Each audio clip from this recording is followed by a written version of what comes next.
L'énergie verte, ça n'existe pas.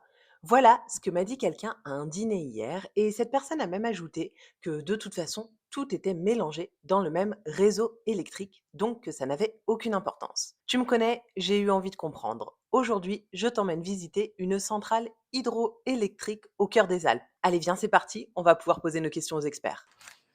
Salut Julien, je suis très contente d'être là. On est sur le site d'une centrale hydroélectrique au cœur des Alpes. Est-ce que tu peux nous en parler? Bienvenue sur la centrale hydroélectrique de Frédé-Bergès. C'est une centrale hydroélectrique qui a été mise en service en 2015 et qui produit l'électricité 100% verte. C'est l'équivalent de la consommation de 9000 habitants. C'est énorme. C'est énorme. Tu vas voir, c'est une centrale qui a un gros historique, notamment le cours d'eau qui a été équipé depuis le 19e siècle, donc avec un gros passif. Allez, c'est parti, on y va. Qu'est-ce que c'est qu'une énergie 100% verte? C'est par exemple de l'éolien, du photovoltaïque, de l'hydroélectricité, mais aussi de la biomasse. Ce sont des énergies qui ont plusieurs atouts et trois principaux. Le premier, c'est que ce sont des énergies qui sont bonnes pour le climat. Ce sont des énergies qui ne nécessitent pas d'importer des matières premières comme le gaz, le charbon ou du pétrole.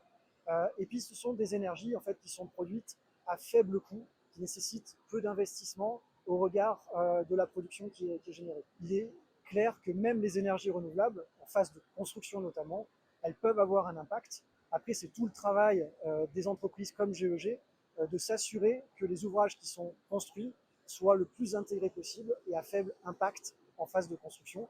Comme par exemple ici sur la centrale de Frédé-Bergès, sur laquelle nous sommes aujourd'hui. Et il a fallu près de 10 ans d'études pour s'assurer en fait que la centrale, qu'elle n'aurait pas d'impact sur l'environnement. Évidemment que l'énergie verte, ça existe. Et comme tu viens de le voir, elle peut être produite au sein d'infrastructures complètement intégrées au paysage naturel.